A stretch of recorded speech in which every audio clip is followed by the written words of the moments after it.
الحمد لله الذي لم يتخذ ولدا ولم يكن له شريك في الملك ولم يكن له ولي من الذل وكبره تكبيرا. أما بعد فأعوذ بالله من الشيطان الرجيم. بسم الله الرحمن الرحيم. ومن أحسن قولا ممن دعا إلى الله وعمل صالحا وقال إنني من المسلمين. اللهم صل على محمد وعلى آل محمد كما صليت على إبراهيم وعلى آل إبراهيم إنك حميد مجيد. اللهم بارك على محمد وعلى آل محمد كما باركت على إبراهيم وعلى آل إبراهيم إنك حميد مجيد.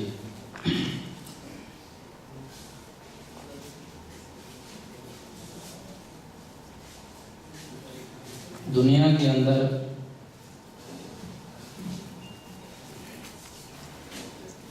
یہ بگڑنا اور سنورنا وہ شروع سے چلا آ رہا ہے. یہاں دنیا کے اندر کوئی انسان اپنی آخرت بنا رہا ہے یا پھر وہ اپنی آخرت اور دنیا کو تباہ و برباد کر رہا ہے.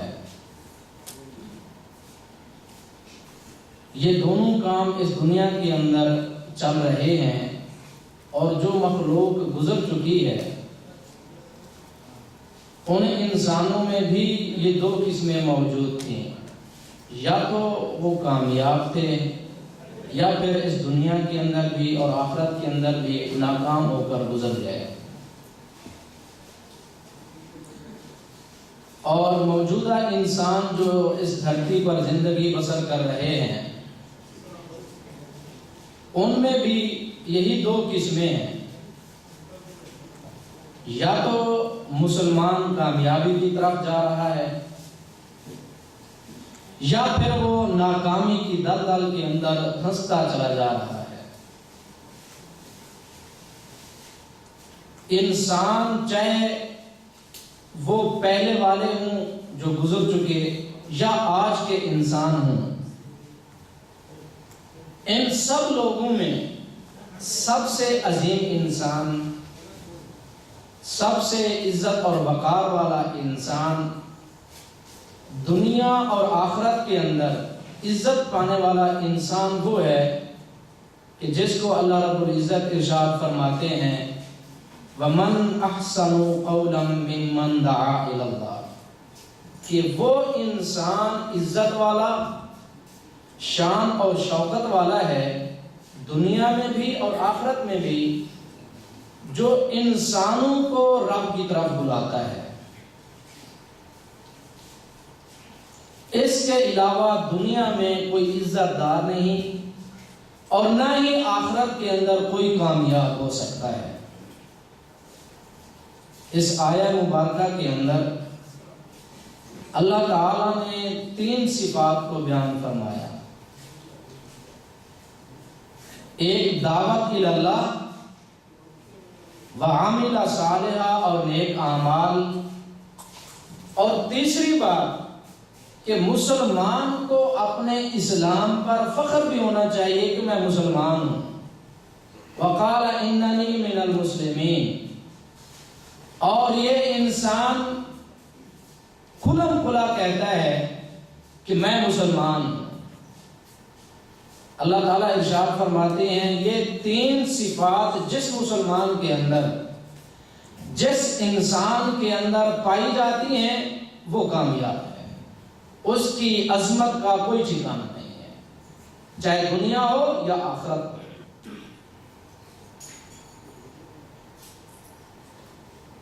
اور یہاں قابل غور بات یہ ہے کہ اللہ تعالیٰ نے سب سے پہلے فرمایا وَمَنْ أَحْسَنُ قَوْلًا مِّمَّنْ دَعَا إِلَى اللَّهِ، کہ سب سے پہلے وہ دائی ہو، رب کی طرف بلانے والا ہو، اسلام کی طرف لوگوں کو بلانے والا ہو، خیر کی طرف بلانے والا ہو۔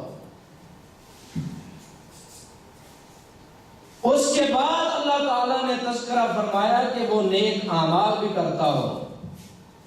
ہم یہ سمجھتے ہیں کہ ہم تو گناہگار ہیں، لہذا ہم یہ خیر کی طرف لوگوں کو کیسے بلائیں، لیکن اللہ تعالیٰ ارشاد فرماتے ہیں اے مسلمان سب سے پہلے تو دائی ہے۔ جب سب ظاہر دائی بنے گا تو نیک اعمال خود بخود کرے گا۔ ہم کہتے ہیں کہ نہیں، نیک اعمال تو ہم کرتے نہیں، لہذا ہم دائی کیسے بنے، لوگوں کو کس طرف کیسے بلائیں، اسلام کی طرف، خیر کی طرف۔ اللہ تعالیٰ ارشاد فرماتے ہیں مسلمان سب سے پہلے تو دائی ہے۔ وقال اننی من المسلمین، اور پھر تمہیں اس چیز پر فخر بھی ہونا چاہیے کہ میرے اندر کچھ ہے، میں کوئی کام بھی کر رہا ہوں کہ میں مسلمان ہوں، اس دنیا کے اندر اسلام والی زندگی بسر کرتا ہوں۔ حافظ ابن کثیر رحمۃ اللہ علیہ اس آیت کی تفسیر بیان کرتے ہوئے ارشاد فرماتے ہیں کہ جس مسلمان کے اندر یہ تین صفات ہیں وہی اللہ تعالیٰ کا خلیفہ بھی ہے، اللہ تعالیٰ کا ولی بھی ہے، وہی متقی بھی ہے، وہی پرہیزگار بھی ہے، کہ خیر کی طرف بلائے اور نیک اعمال اس کے اندر ہوں اور اسے اپنے اسلام پر فخر بھی ہو، صرف ڈیوٹی نہ کر رہا، اسے فخر بھی ہو کہ میں مسلمان ہوں اور میں اسلام والے کام کرتا ہوں، لوگوں کو اسلام کی طرف بلاتا ہوں، اور یہی طرز زندگی دنیا کے اندر بھی اور آخرت کے اندر بھی ہمیں کامیاب کرنے والی ہے، اسے فخر بھی ہو۔ امام ابن قیم رحمۃ اللہ علیہ اس آیت کی تفسیر بیان کرتے ہوئے ارشاد فرماتے ہیں کہ اللہ رب العزت نے یہ ارشاد فرمایا کہ یہ انسان عظمت والا ہے، تو یہی صفات، یہی تین صفات انبیاء کے اندر موجود تھیں۔ وہ دائی بھی ہوتے ہیں اور معصوم عن الخطا بھی ہوتے ہیں، اور انہیں اپنے اسلام پر فخر بھی ہوتا ہے، دنیا کی کوئی طاقت ہو اس سے ٹکرا جاتا ہے، چاہے وہ قرآن ہو، چاہے اولاد ہو، چاہے مال و دولت ہو، چاہے خاندان کنبہ قبیلہ ہو، دنیا کی کوئی طاقت ان کے سامنے رکھ دی گئی یا آ گئی سامنے، وہ ان سے ٹکرا گئے۔ ابراہیم علیہ السلام کو دیکھ لیں، حکومت کے ساتھ ٹکرائے، یوسف علیہ السلام کو دیکھ لیں، کسی بھی پیغمبر کی سیرت کو دیکھیں، انہوں نے اسلام کو ترجیح دی ہے اور اکیلے بھی ہوئے۔ آپ ان اصحاب کہف کا واقعہ پڑھ لیں، چند لوگ ایک پوری حکومت سے، پورے معاشرے سے ٹکرا گئے۔ یعنی وقال اننی من المسلمین، امام ابن قیم فرماتے ہیں کہ یہ صفات انبیاء کے اندر موجود تھیں، اسی وجہ سے مسلمان وہ جو دائی ہے، نیک اعمال کرتا ہے اور اس کو اپنے اسلام پر فخر، یعنی اسلام کو سوچ سمجھ کر طرز زندگی یہ بسر کرتا ہے، تو اسی وجہ سے ان مسلمانوں کو، ان دائیوں کو، ان آج کی اصطلاح میں ان مولویوں کو اللہ تعالیٰ نے، ان علماء کو انبیاء کا وارث قرار دیا ہے۔ کس وجہ سے؟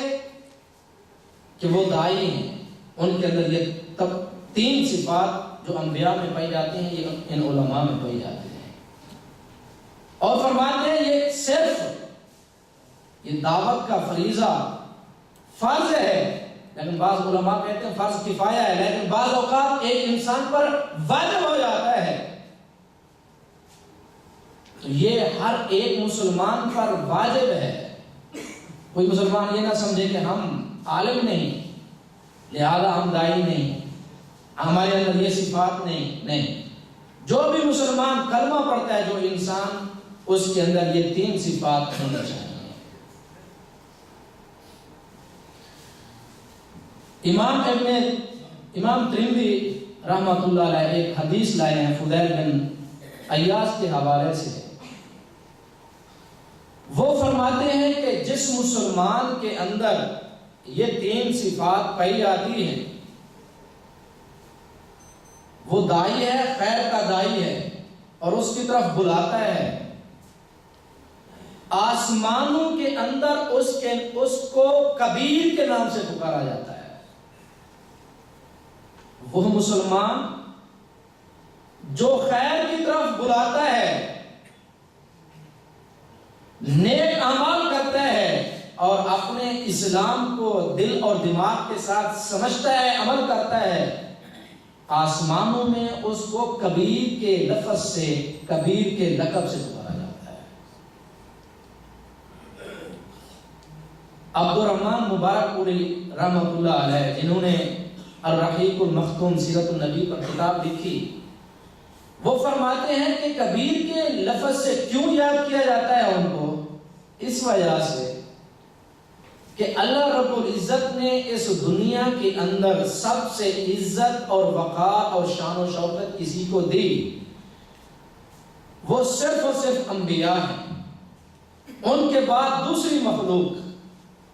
تو جو مسلمان یہ کام کرے گا، اس طرز زندگی پر آئے گا جس طرز زندگی کو انبیاء مانتے ہیں اور اس پر چلے ہیں، تو اللہ رب العزت اسی وجہ سے وہ صفات جو انبیاء میں پائی جاتی ہیں جس مسلمان کے اندر پائی جائے گی، اس مسلمان کو آسمانوں کی مخلوق میں کبیر کے لقب سے یاد کیا جاتا ہے۔ اور اسی طرح زاد المعاد کے اندر امام ابن قیم رحمۃ اللہ علیہ ارشاد فرماتے ہیں کہ اس مسلمان کو آسمانوں کے اندر، آسمانی مخلوق کے اندر عظیم کے لقب سے پکارا جاتا ہے کہ اس انسان سے زیادہ عظیم انسان ہو ہی نہیں سکتا دنیا میں، جو داعی الی الخیر ہے، نیک اعمال کرتا ہے اور کہتا ہے کہ میں مسلمان ہوں۔ اس سے زیادہ عظیم انسان دنیا کے اندر نہیں ہے۔ اور اسی وجہ سے آسمانوں کی مخلوق میں اس مسلمان کو عظیم کے لقب سے پکارا جاتا ہے۔ ہمارے بھی پیمانے ہیں دنیا کے اندر، اور دنیا کے بھی پیمانے ہیں عظمت کے، عزت کے، شان و شوکت کے، لیکن ایک پیمانہ اللہ رب العزت کا بھی ہے، اور وہ پیمانہ یہ ہے کہ انسان اور بالخصوص مسلمان وہ خیر کی طرف، اسلام کی طرف بلانے والا ہو، وہ نیک ہو اور اپنے اسلام پر اس کو فخر ہو، یہ عظمت کا پیمانہ ہے۔ اور یہ انسان عظیم انسان ہے۔ اس کے علاوہ شریعت کے اندر، اسلام کے اندر اور اللہ تعالیٰ کی اصطلاح کے اندر کوئی عظمت، کوئی شان و شوکت نہیں ہے، صرف اور صرف عظمت ہے تو ان تین صفات کے اندر۔ انسان دنیا کے اندر مال و متاع میں بڑھ جائے، انسان کے اندر پراپرٹی اور اس کے پاس زر کی بہتات ہو اور افرادی قوت زیادہ ہو، اس کا سیاسی ایک معیار اور ایک پرسنالٹی ہو، معاشرے کے اندر وہ کسی بھی معیار کی حیثیت سے جانا اور پہچانا جاتا ہو، وہ عظیم نہیں ہے، وہ شان و شوکت والا نہیں ہے۔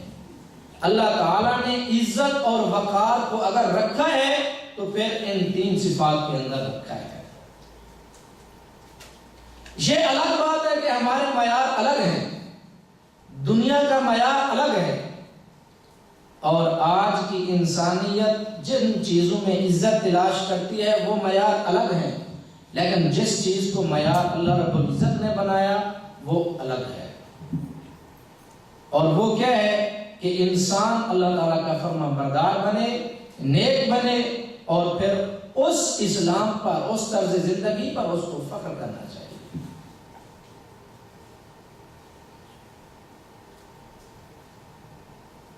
ایک مسلمان نیک بن سکتا ہے، نیک اعمال کر سکتا ہے، عابد زاہد ہو سکتا ہے، لیکن اگر اس کے دل کے اندر اسلام نہیں، شعور کے ساتھ، عقل کے ساتھ، سمجھ کے ساتھ اس نے اسلام کو سمجھا نہیں، تو اس مسلمان کو اپنے طرز زندگی پر فخر نہیں ہوگا، اور نہ وہ گمراہیوں کے سامنے کھڑا ہو سکتا ہے کہ یہ گناہ ہے، یہ نیکی ہے، یہ اندھیرا ہے، یہ اجالا ہے، یہ برائی ہے، یہ سچ ہے، یہ جھوٹ ہے، وہ تمیز نہیں کر سکے گا جب تک پورے شعور کے ساتھ وہ اسلام کو سمجھتا نہیں ہے۔ اور ہم اس بات کو سمجھتے ہیں کہ جس کا عقیدہ ٹھیک نہیں اس کے اعمال ٹھیک۔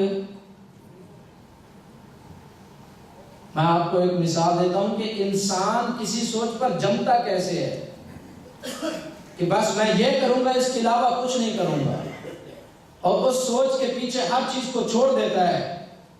یہ عقیدے کے لفظ کو آپ سمجھے، کیوں انسان چھوڑتا ہے، ایسا کیوں کرتا ہے؟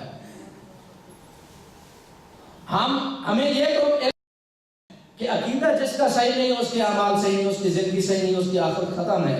کیوں عقیدے ایک ہی چیز پر اتنا زور کیوں؟ عقیدہ کا لفظ عقد سے ہے۔ عقد کا مطلب ہوتا ہے گرہ لگانا، گانٹھ لگانا۔ اور ہم کس چیز پر گانٹھ لگاتے ہیں، گرہ کس چیز پر لگاتے ہیں؟ بھی اس کا عقیدہ صحیح نہیں، یا اس کا عقیدہ صحیح ہے، مطلب اس نے کسی چیز پر گانٹھ لگائی ہوئی ہے۔ کیا مطلب؟ کسی چیز پر اس نے گرہ لگائی ہوئی ہے۔ کیا مطلب؟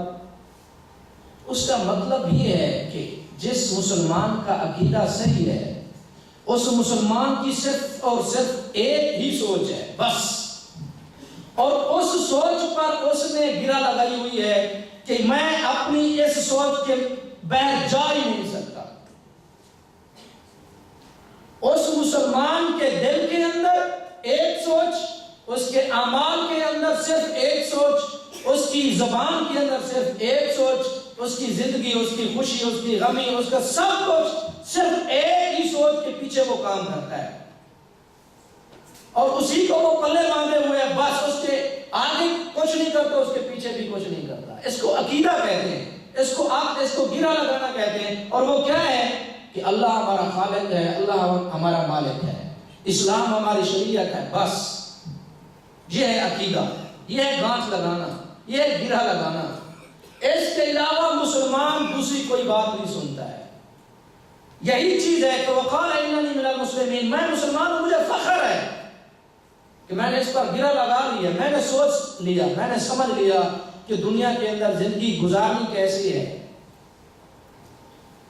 بس اس کے نہ آگے میں کچھ کروں گا نہ پیچھے کروں گا۔ اور یہی عقیدہ ہے جس کا عقیدہ صحیح، یعنی جس مسلمان کی سوچ صحیح، اس کی زندگی صحیح۔ جس کی سوچ صحیح نہیں، نہ وہ اندر سے صحیح ہو سکتا ہے نہ باہر سے صحیح ہو سکتا ہے۔ یہی بات ہے وقال اننی من المسلمین، مسلمان کو فخر بھی ہونا چاہیے۔ جب سوچ ایک ہوگی تو پھر وہ مسلمان دنیا کے اندر گمراہیوں کے سامنے کھڑا بھی ہو سکتا ہے، جھوٹ کو چھوڑ بھی سکتا ہے، لالچ کو چھوڑ بھی سکتا ہے، گناہوں کو چھوڑ بھی سکتا ہے، اور ہر ایک چیز سے، ہر ایک گمراہی سے ٹکرا سکتا ہے، کیونکہ اس کے اندر ایک سوچ پیوست ہو چکی ہے، وہ اس کو نہیں چھوڑ سکتا۔ آپ اصحاب کہف کو دیکھ لیں، اصحاب کہف کے واقعے کو آپ نے پڑھا ہے۔ کون سی سوچ تھی؟ گھر بار چھڑوا دیا، ہر ایک چیز چھڑوا دی، بیوی بچے سب کچھ، اور اللہ رب العزت کا پھر انعام کیسے؟ اللہ تعالیٰ ارشاد فرماتے ہیں وَإِن تَنْصُرُوا اللَّهَ يَنْصُرْكُمْ وَيُثَبِّتْ أَقْدَامَكُمْ، اگر تم دین کی نصرت کرو گے، مدد کرو گے، تو تم اللہ کی طرف سے مدد آئے گی، اور میں تمہارے قدموں کو جمع دوں گا۔ اللہ تعالیٰ کی مدد میں ان پر کیسے آئی کہ اللہ تعالیٰ نے اپنے سارے نظاموں کو تبدیل کر دیا۔ سورج کا نظام ہے گرمی اور تپش دینا، لیکن اللہ تعالیٰ نے ایسا نظام بنایا کہ وہ جب سورج ان کی رہائش پر آتا تھا تو پلٹ کر ان پر دھوپ نہیں پڑتی، جب وہ ابھرتا ہے تو دھوپ نہیں پڑتی، جب وہ غروب ہوتا ہے تو ان پر اس کی پرچھائیاں نہیں پڑتی۔ مٹی کا کام ہے کھا جانا، لیکن وہ کتنے 100 سال سوئے پڑے رہے، ان کے جسموں کو کچھ نہیں ہوا. تو اللہ رب العزت ارشاد فرماتے ہیں اگر تم اللہ کے دین کی مدد کرو گے، نصرت کرو گے، داعی بنو گے، نیک اعمال کرو گے اور ایسے اعمال پر تمہیں فخر ہے تو پھر اللہ تعالیٰ کی نصرت اور مدد بھی آئے گی. مسلم بخاری کی حدیث، آپ صلی اللہ علیہ وسلم ارشاد فرماتے ہیں کہ مسلمان کو دو چیزوں کے اندر حسد کرنا چاہیے. ایک چیز یہ کہ اللہ رب العزت جس کو مال دے اور وہ اللہ تعالیٰ کے راستے میں خرچ کرتا ہے، اور دوسرا وہ انسان جس کو اللہ تعالیٰ نے حکمت دی اس کے مطابق وہ عمل کرتا ہے اور اس کے ذریعے وہ فیصلے کرتا ہے اور حکمت کی تعلیم دیتا ہے. سب سے پہلے آپ یہ دیکھیں کہ یہ دو صفات بڑی عظیم صفات ہیں. اللہ تعالیٰ نے جہاں بھی قرآن مقدس کے اندر تذکرہ فرمایا کہ اے انسانوں قربانی دو اللہ تعالیٰ کے راستے میں، تو اس میں سب سے پہلے مال اللہ تعالیٰ نے ذکر کیا کہ تم مال کی قربانی دو، پھر بعد میں آیا کہ اپنی جان کی قربانی دو. تو انسان کے اندر فطرتی بات ہے کہ مال کی محبت ہے. آپ صلی اللہ علیہ وسلم ارشاد فرماتے ہیں جس انسان کو اللہ تعالیٰ مال دے اور وہ خرچ کرے تو تم اس پر حسد کرو، اور دوسرا وہ انسان جس کو اللہ تعالیٰ علم دے، حکمت دے، اس کے مطابق وہ فیصلے کرتا ہے، اس کے مطابق عمل کرتا ہے اور اس کی تعلیم دیتا ہے، تو اس پر تم حسد کرو. یہ دو عظیم صفات. اور تیسرا لفظ یہ کہ حسد کا لفظ آیا ہے. ویسے آپ نے سنا ہوگا کہ اللہ تعالیٰ آپ صلی اللہ علیہ وسلم ارشاد فرماتے ہیں کہ حسد سے بچو، حسد نیکیوں کو کھا جاتا ہے. لیکن ان دو صفات کے لیے کہ خرچ کرنا اور علم کا سیکھنا، سکھانا اور پڑھنا پڑھانا، ان دو صفات کے لیے تم حسد کرو. حسد یہ ہوتا ہے کہ انسان کسی انسان کو دیکھ کے اس کی اچھی صفات، مال و دولت، اور اندر ہی اندر کڑتا رہتا ہے کہ اس کے پاس ہے کیوں، کڑتا رہتا ہے، یہ کڑن اس کو، چبھن اس کو کھا جاتی ہے، جلتا رہتا ہے.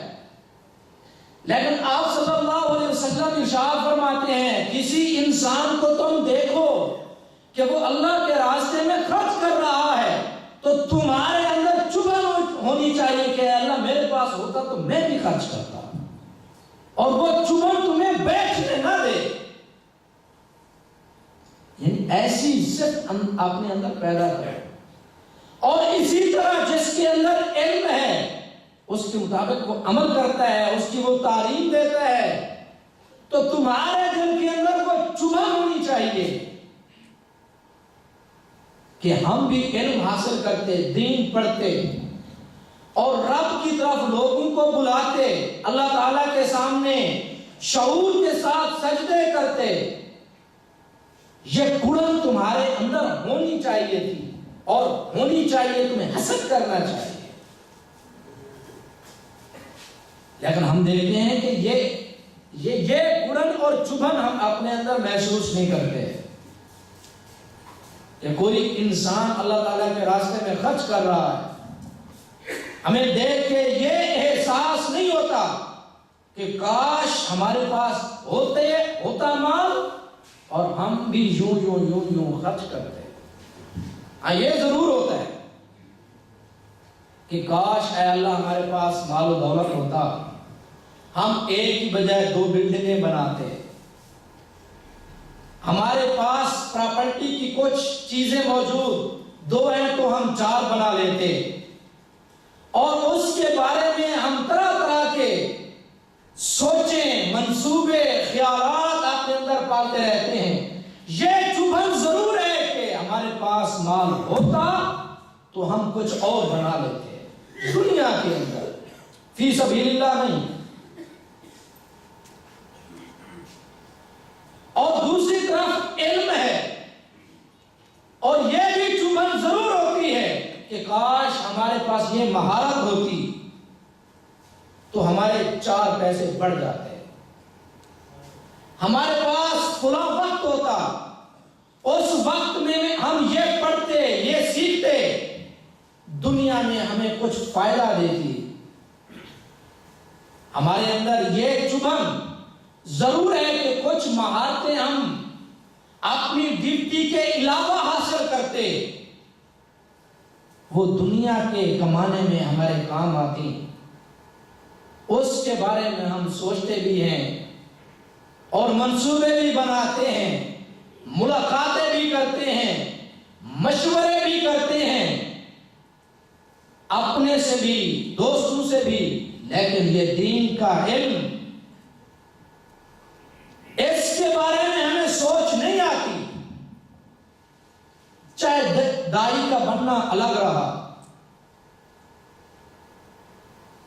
کہ ہم یہ کام کرتے، یہ چیز الگ رہی، ہم اپنے خالق کو سجدے کرتے شعور کے ساتھ، ہمیں پتہ ہوتا کہ ہم سجدے کیوں کر رہے ہیں، یہ چیز الگ رہی۔ اے مسلمان، تو بھی تو خالق کی مخلوق ہے، تیرے اوپر بھی کچھ واجبات اور فرائض ہیں، تمہیں یہ علم حاصل کرنا ضروری تھا، یہ مہارت تمہیں حاصل کرنا ضروری تھا، لیکن اس کے بارے میں ہمیں نہ کوئی سوچ، نہ کوئی مشورہ، نہ کوئی چبھن اور نہ کوئی منصوبہ، نہ کوئی مشورہ۔ ہاں اگر ہے تو پھر صرف اور صرف یہ کہ کسی طرح مال بڑھ جائے، کسی طرح مہارتیں بڑھ جائیں مال کمانے کے لیے، کسی طرح ہماری پراپرٹی میں اضافہ ہو جائے، کسی طرح ہماری کمی ہوئی، جو ہمارے مال و دولت میں کمی ہے اس میں اضافہ ہو جائے کسی طرح، یہ چبھن اور یہ احساس دن رات ہمیں گھائل کرتا رہتا ہے۔ لیکن اس انسان کے کیا کہنے کہ نہ دنیا کی پرواہ کرتا ہے، نہ اپنے کی پرواہ کرتا ہے، نہ پرائے کی پرواہ کرتا ہے، نہ رزق کی کمی کی پرواہ کرتا ہے، اور نہ دھوپ گرمی اور سردی کی پرواہ کرتا ہے، اپنے سینے کے اندر اس علم کو رکھتا ہے اور اس کے مطابق عمل کرتا ہے اور لوگوں کو سکھاتا اور پڑھاتا اور پڑھتا ہے، تو اللہ رب العزت ارشاد فرماتے ہیں اس سے بڑھ کر دنیا میں اور آخرت میں کوئی عظیم انسان ہے ہی نہیں۔ تو آپ صلی اللہ علیہ وسلم ارشاد فرماتے ہیں اے مسلمانوں، اس چیز کے اندر تم حسد کرو، تمہارے دل دماغوں کے اندر چبھن ہونی چاہیے، سوچیں ہونی چاہیے، اور وہ سوچیں تمہیں سونے نہ دیں۔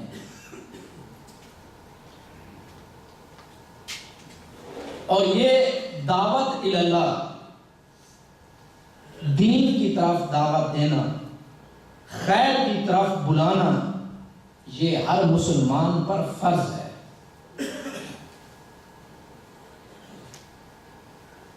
ہم تو یہ سمجھتے ہیں کہ شاید کسی ایک مخصوص طبقے کا کام ہے تو وہی یہ کام کرے اور وہ بھی سرسری، تو یہ کام جو ہے یہ دعوت کا کام ہو رہا ہے۔ یہ اللہ تعالیٰ کی طرف یعنی بلانا، لوگوں کو اچھائی کی طرف بلانا، یہ فرض ہے، یہ واجب ہے، یہ ضروری ہے، اور برائی سے روکنا یہ ضروری ہے۔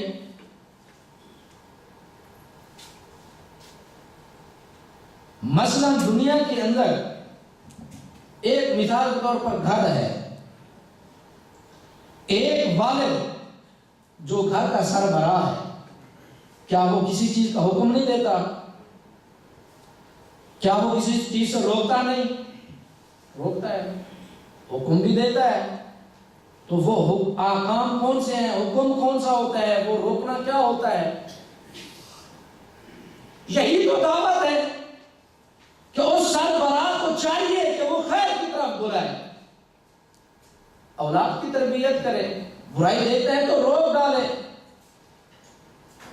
اس رکاوٹ کو ختم نہیں ہونا چاہیے۔ یہ رکاوٹ اگر ختم ہو گئی تو دنیا تباہ و برباد ہو جائے گی۔ آپ نے سنا ہے کہ اسلام نہیں رہے گا تو قیامت آ جائے گی، نیکی نہیں رہے گی تو قیامت آ جائے گی۔ وہ اصل میں یہی رکاوٹ ہے کہ امر بالمعروف و نہی عن المنکر، وہی دعوت، دین کی دعوت دینا، یہ ختم ہو گیا تو سب کچھ ختم ہو جائے گا۔ کیسے؟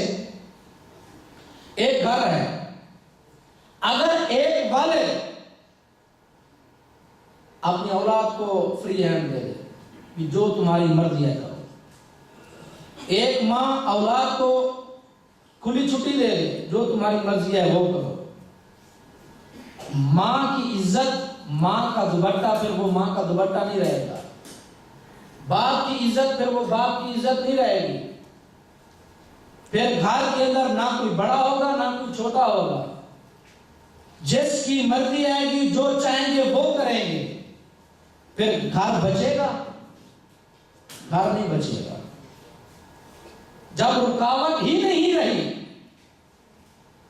جب یہ کوئی بتانے والا ہی نہیں کہ یہ اچھا ہے یہ برا ہے، تو آنے والی نسل جو کچھ بھی کرے وہ اسی کو اچھا سمجھے گی۔ آج دنیا کے اندر قومیں تباہ و برباد ہیں یا اخلاق ان کے اندر زوال پذیر ہے، تو یہی وجہ ہے کہ ان کے اندر رکاوٹ ختم ہو چکی ہے۔ وہ کہتے ہیں انسان آزاد پیدا ہوا ہے، لہذا اس کو یہ روکنا ٹوکنا کہاں کا حق بنتا ہے؟ اس کے بنیادی حقوق ہیں، پیدائشی حقوق ہیں، وہ جو چاہے کرے۔ تو انسان کو روکا کیوں جاتا ہے؟ بھائی دنیا کا کوئی نظام ہو، یہ رکاوٹ نہ ہو، یہ حکم نہ ہو تو دنیا رہ نہیں سکتی۔ دنیا کوئی چیز، دنیا کی کوئی چیز کام ہی نہیں کر سکتی ہے۔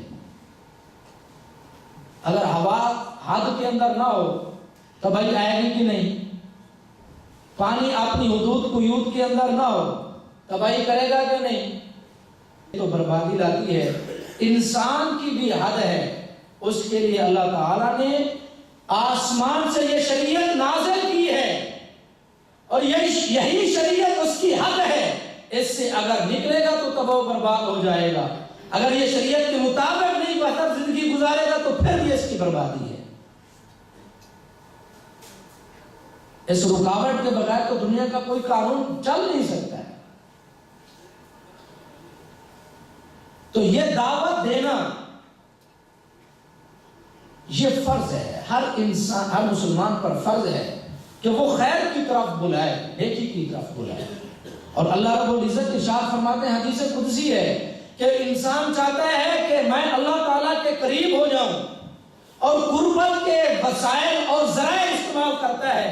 اور بعض مسلمان یہ کرتے ہیں کہ تعویذ لیتے ہیں، اور بعض مسلمان چلے کاٹتے ہیں، بعض کچھ کرتے ہیں، کس وجہ سے؟ کہ میں اللہ تعالیٰ کا قرب حاصل کر لوں، میں اللہ تعالیٰ کے قریب ہو جاؤں، میں اللہ تعالیٰ کا ایک مقرب انسان بن جاؤں۔ اللہ تعالیٰ ارشاد فرماتے ہیں اس کا ایک طریقہ ہے، اور وہ کیا ہے؟ وہ یہ ہے کہ تم فرائض کی ادائیگی کرو۔ فرائض کی، جو میں نے تمہیں ڈیوٹی دی، جو تمہارے ذمہ کام لگائے ہیں، ان کو تم بجا لو تو پھر تم میرے مقرب ہو، تم میرے قریب ہو جاتے ہو۔ آپ نے وہ حدیث سنی ہوگی، اللہ کے پیغمبر ارشاد فرماتے ہیں انسان اللہ تعالیٰ کے قریب سب سے زیادہ اس وقت ہوتا ہے جب یہ سجدہ ریز ہوتا ہے، اس وقت سب سے زیادہ اللہ تعالیٰ کے قریب ہوتا ہے۔ تو اے مسلمان، وہ فرائض ادا کر، وہ ذمہ داریاں ادا کر جو اللہ تعالیٰ کی طرف سے تم پر آئے ہیں، تو تو اللہ کا ولی بھی ہے، اللہ تعالیٰ کا خلیفہ بھی ہے، اللہ کا مقرب بھی ہے، اللہ تعالیٰ کا نیک وکار انسان بھی ہے، اور پھر وہ انسان بھی تو ہے جس انسان کی دعائیں اللہ تعالیٰ قبول کرتا ہے۔ تو یہ دعوت جو ہے، یہ دین کا کام، یعنی خیر کی طرف بلانا، یہ فرض ہے۔ اس فرض کی ادائیگی بھی ایک مسلمان کو اللہ تعالیٰ کا مقرب بناتی ہے۔ اور اسی وجہ سے اللہ رب العزت نے ارشاد فرمایا کنتم خیر امت، تم اچھی امت کیوں ہو؟ اس وجہ سے کہ تم انسانوں کو خیر کی طرف بلاتے ہو، انسانوں کو اللہ تعالیٰ کی طرف بلاتے ہو، اس وجہ سے تم اچھے ہو. تمہاری صفت یہ ہے کہ تم یہ کام کرتے ہو، برائی سے روکتے ہو اور نیکی کا حکم دیتے ہو، اس وجہ سے تمہیں دنیا کے اندر عزت ملی ہے. وَإِن تَنْصُرُوا اللَّهَ يَنْصُرْكُمْ يُثَبِّتْ أَقْدَامَكُمْ، کہ تم اللہ تعالیٰ کے دین کی مدد کرتے ہو، اس وجہ سے اللہ تعالیٰ کے ہاں تم مقرب ہو. دنیا کے اندر کوئی بھی انسان، کوئی بھی کنبہ، قبیلہ اور امت اگر وہ اللہ تعالیٰ کے احکام کے مطابق کام نہیں کرتی تو اس کی عزت، نہ اس کا وقار، نہ اس کی شان و شوکت، نہ دنیا میں نہ آخرت میں.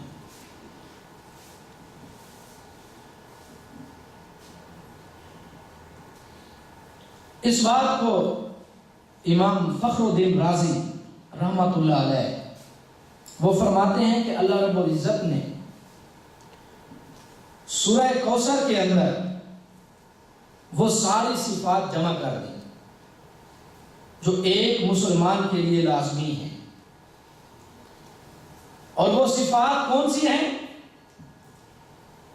اللہ رب العزت ارشاد فرماتے ہیں والعصر،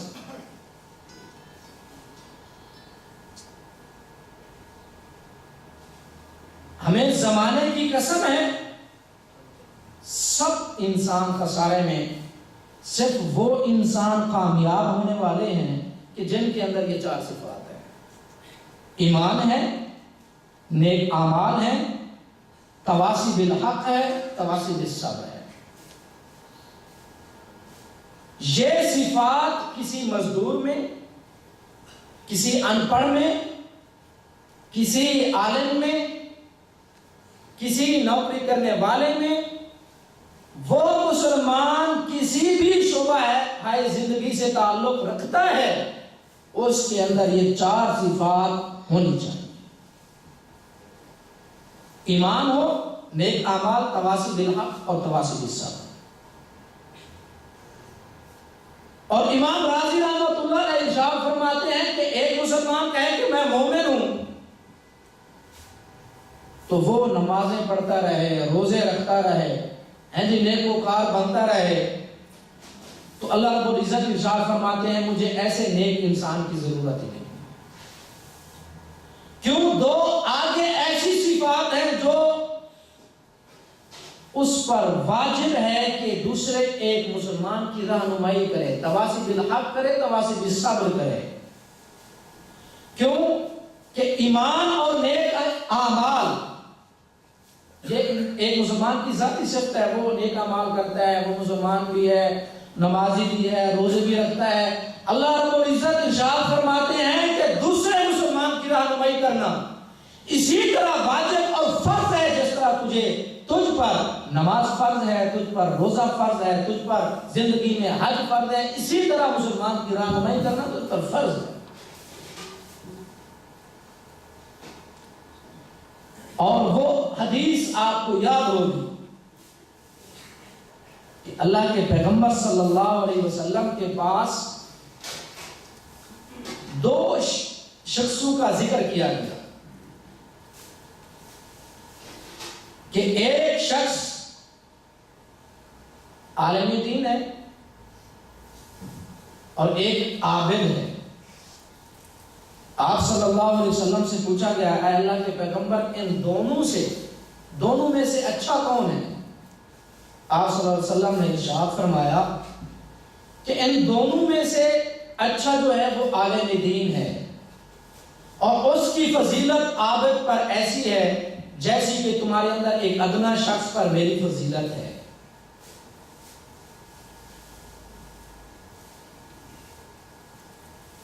تو اللہ کے پیغمبر صلی اللہ علیہ وسلم ارشاد فرماتے ہیں کہ عالم دین کو فضیلت ہے عابد پر. کیوں؟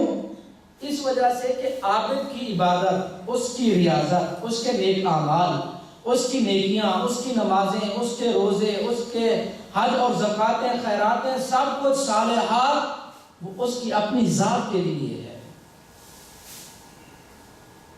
اور عالم باعمل ہے، اس کے اندر علم ہے اور باعمل ہے اور اسلام کی طرف بلانے والا ہے، تو اس سے سارے مسلمان فیضیاب ہوتے ہیں. اس وجہ سے عالم کو عالم پر فضیلت ہے. آپ صلی اللہ علیہ وسلم ارشاد فرماتے ہیں کہ لا سرورت فی الاسلام، اسلام میں رہبانیت نہیں ہے کہ ایک مسلمان کہے میں نیک تو ہوں بس میری جنت پکی ہے باقی جائیں جدھر ہیں. اللہ تعالیٰ کو ایسے نیک اعمال کی ضرورت نہیں. اس کے بعد اللہ کے پیغمبر صلی اللہ علیہ وسلم ارشاد فرماتے ہیں کہ ان اللہ و ملائکتہ و اہل السماوات والارضین، کہ اللہ تعالیٰ اور فرشتے اور آسمانوں کی دنیا، زمین کی دنیا اس انسان کے لیے درود پڑھتے ہیں. جو مسلمان داعی اللہ دعوت کا کام کرتا ہے، نیک اعمال کرتا ہے اور اسے اپنے اسلام پر فخر ہے، اس پر اللہ تعالیٰ کی طرف سے درود آتے ہیں. یعنی اللہ کا درود، اس کا مطلب یہ ہے کہ اللہ تعالیٰ اس مسلمان کو مضبوط کر دیتے ہیں. اور بعض شارحین کہتے ہیں کہ اللہ تعالیٰ اس مسلمان کا تزکیہ کرتے ہیں، اور بعض فرماتے ہیں کہ اللہ تعالیٰ اس مسلمان کو استقامت نصیب فرماتے ہیں. اللہ کا درود کا مطلب یہ ہے. اور ملائکہ اس انسان کے لیے دعائیں مغفرت کرتے رہتے ہیں جس کے اندر یہ 3 صفات ہیں. آج تو ہم مسلمانوں کا ایک عجیب دماغ اور سوچ ہے. ہمیں اسلام کی کسی چیز میں عزت محسوس ہی نہیں ہوتی. ہمیں کوئی کام کرتے ہوئے یہ احساس ہی نہیں ہوتا کہ ہم اسلام کا کام کر رہے ہیں، یا یہ چیزیں ہم سن کے ہمارے دلوں کے اندر، دماغوں کے اندر یہ سوچ پیدا ہی نہیں ہوتی کہ ہمارے لیے فرشتے دعائیں مغفرت کریں. بس یہ ہم ضرور سوچتے ہیں سبحان اللہ، جب سنتے ہیں تو سبحان اللہ، لیکن یہ احساس ہی پیدا نہیں ہوتا کہ تمہارے لیے مغفرت کی دعا کر کون رہا ہے. اللہ رب العزت نے کن لوگوں کی ڈیوٹی لگائی ہوئی ہے کہ اس انسان کے لیے دعا مغفرت کرو، اور یہ عزت والی چیز ہے اور عزت والا مقام ہے. ہمارے اندر یہ احساس ہی پیدا نہیں ہوتا. وجہ کیا ہے؟ وجہ یہ ہے کہ ہم اس کے علاوہ کسی اور چیز میں عزت کو تلاش کرتے ہیں، کیونکہ دنیا کے معیار الگ ہیں اور اسلام کا معیار الگ ہے. اسلام کی کسوٹی کچھ ہے اور دنیا کی کسوٹی کچھ ہے. عزت اسلام جس چیز کو کہتا ہے ہم اس چیز میں اپنی ذلت محسوس کرتے ہیں، اور جسے اسلام ذلت کہتا ہے اور ہم اس چیز کو عزت محسوس کرتے ہیں اور اس کے پیچھے بھاگتے ہیں. تو ملائکہ کا درود کا مطلب یہ ہے کہ ملائکہ دعائیں مغفرت کرتے ہیں اس انسان کے لیے. اور پھر آسمانوں کی دنیا، پھر زمینوں کی دنیا. آپ صلی اللہ علیہ وسلم ارشاد فرماتے ہیں حتی النملہ فی جوہرہا، حتیٰ کہ چونٹی اپنے بل کے اندر ہے وہ بھی اس انسان کے لیے دعا مغفرت کرتی ہے. اور اسی طرح مچھلی پانی کے اندر ہے تو وہ بھی اس انسان کے لیے دعا مغفرت کرتی ہے.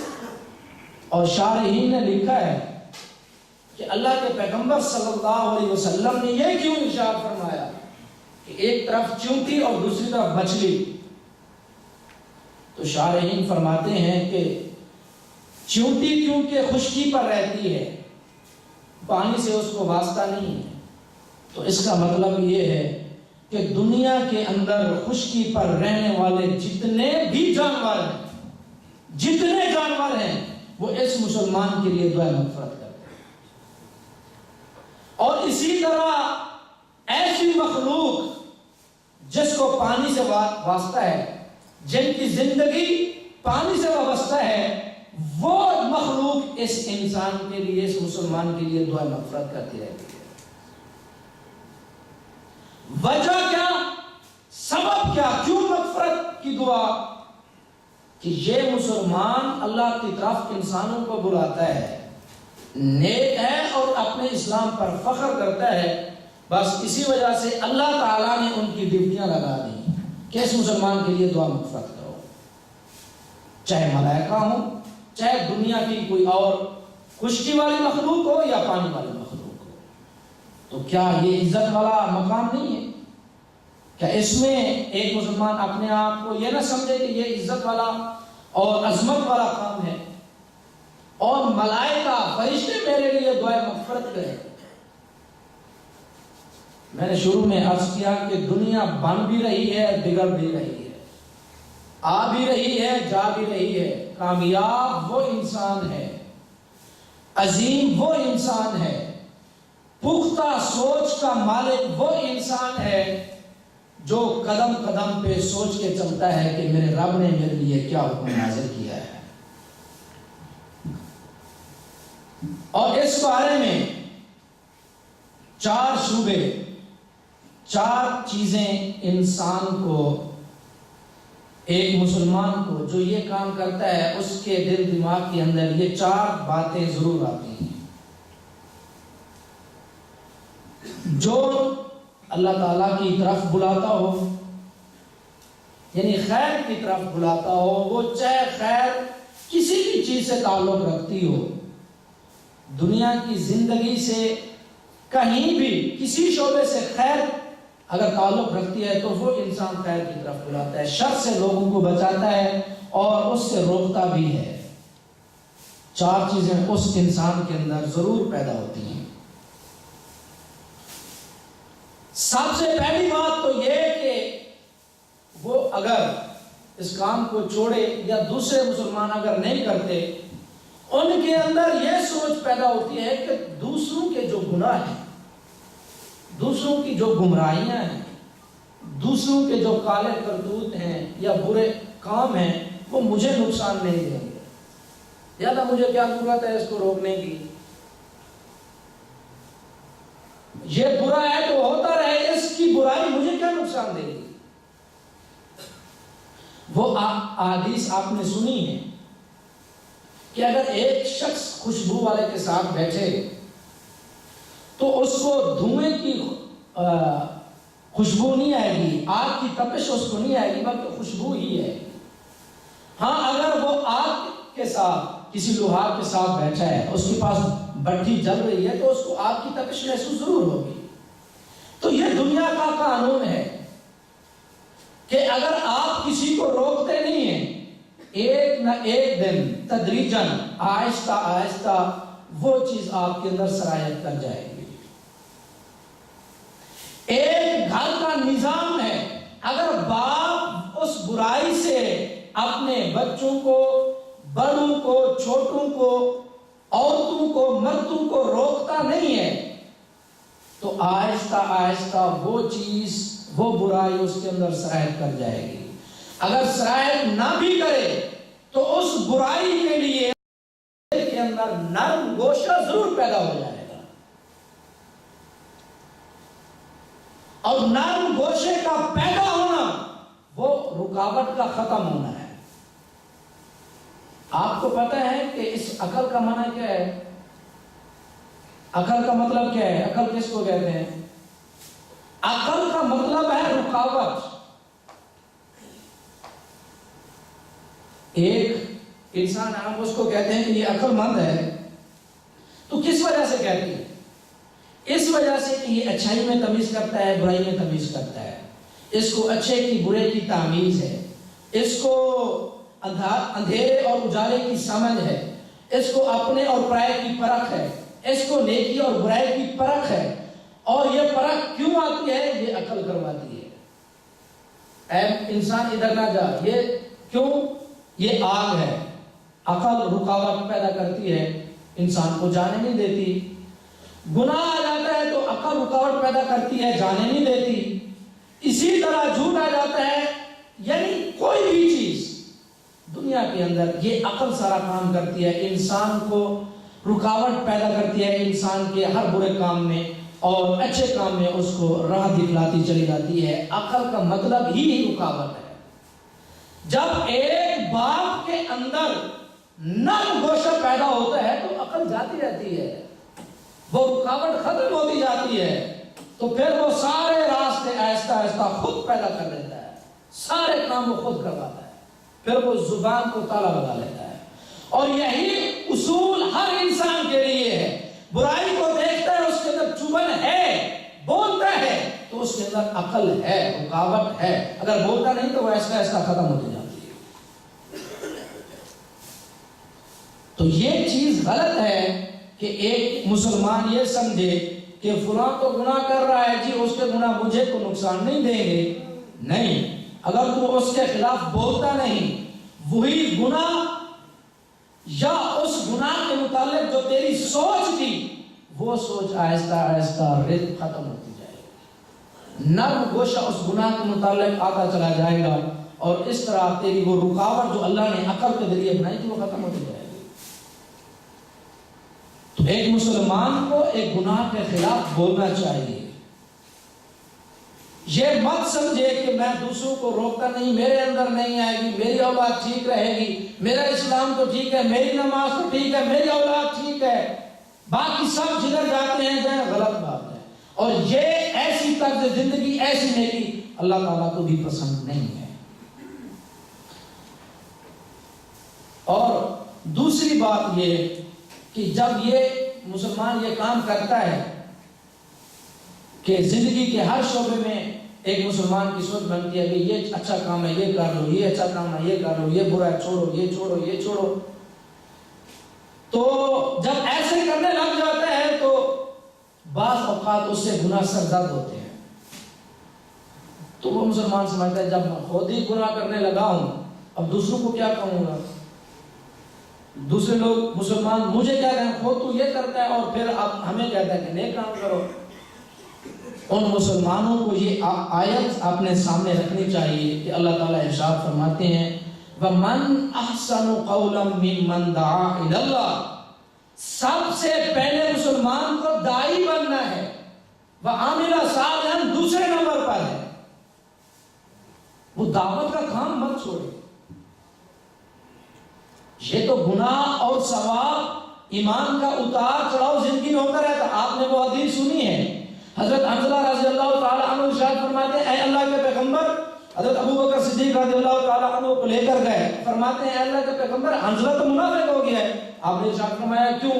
فرماتے ہیں کہ جب ہم آپ کے سامنے ہوتے ہیں ہمارا ایمان جو ہے انتہائی بڑا ہوا ہوتا ہے، مضبوط ہوتا ہے، جب ہم اپنے بال بچوں میں اور یہاں سے چلے جاتے ہیں تو ہمارا ایمان کمزور ہو جاتا ہے۔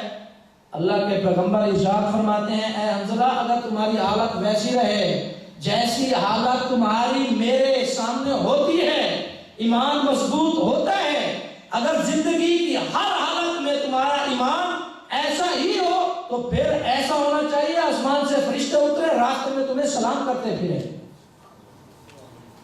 لیکن ایسا نہیں ہوتا، ایمان بڑھتا بھی ہے کم بھی ہوتا ہے۔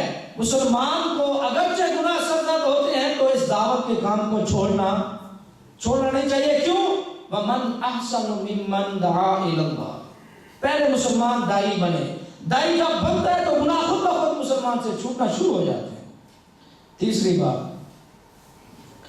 کہ ایک مسلمان سوچتا ہے کہ فتنوں کا دور ہے، اگر میں یہ اسلام کی بات کہوں گا تو میں کہیں کسی کی نظر میں آ جاؤں گا، مجھ پر ظلم ہوگا، یہ ہوگا وہ ہوگا۔ تو آپ صلی اللہ علیہ وسلم ارشاد فرماتے ہیں کہ اے مسلمانوں جب میری امت میں تم یہ دیکھو کہ مسلمان ظالم کو ظالم نہیں کہہ رہے، مظلوم کو مظلوم نہیں کہہ رہے، تو اس وقت ان سے تم ہاتھ دھو لو، ایسے انسانوں سے ہاتھ دھو لو کہ کہیں کس وقت ان پر اللہ تعالیٰ کا عذاب نازل ہوتا ہے۔ ایسی مخلوق پر عذاب کا کوئی وقت مقرر نہیں، جو مخلوق، جو مسلمان ظالم کو ظالم نہیں کہتی، گناہ کو گناہ نہیں کہتی، نیکی کو نیکی نہیں کہتی۔ جب مسلمانوں کے ذہن ایسے ہو جائیں کہ ظالم کو ظالم نہ کہیں، برے کو برا نہ کہیں اور برائی کو برائی نہ کہیں، تو پھر آپ صلی اللہ علیہ وسلم ارشاد فرماتے ہیں ان مسلمانوں پر عذاب کا کوئی وقت مقرر نہیں ہے کہ اللہ تعالیٰ کی طرف سے کس وقت ان پر عذاب ٹوٹ پڑے. تو یہ سارے شعبے ہیں. دنیا کا کوئی شعبہ ہو، اس شعبے میں یہ نہیں ہوتا کہ انسان ترقی پر چڑھتا چلا جائے، کبھی اترے ہی نہ. یہ نہیں ہوتا. اتار بھی ہوتا ہے، چڑھاؤ بھی ہوتا ہے. یہ مدد چلتی رہتی ہے زندگی میں. صحت بھی ہے، بیماری بھی ہے. اسی طرح ایمان بھی آتا ہے، انسان گناہ بھی کرتا ہے. یہ چلتا رہتا ہے. لیکن عظیم انسان وہ ہے جو اس دعوت کے کام کو کرتا ہے، چھوڑتا نہیں، نیک عمل کرتا ہے، چھوڑتا نہیں، اور اپنے اسلام پر فخر کرتا ہے. یہ نہیں سمجھتا کہ اسلام کے بغیر بھی عزت ہے. اپنے اسلام میں فخر محسوس کرتا ہے. وہی انسان، وہی مسلمان کامیاب بھی ہے، عظیم بھی ہے، دنیا میں بھی اور آخرت میں بھی. اللہ تعالیٰ سے دعا ہے کہ اللہ تعالیٰ ہم سب مسلمانوں کو یہ اسلام والی زندگی نصیب فرمائے. اللہ تعالیٰ ہمیں استقامت نصیب فرمائے. اللہ تعالیٰ نے جو ہمیں دیا رزق، چاہے وہ ایمان کا ہے، چاہے وہ نیک اعمال کا ہے، اللہ تعالیٰ ہمیں وہ خرچ کرنے کی توفیق عطا فرمائے.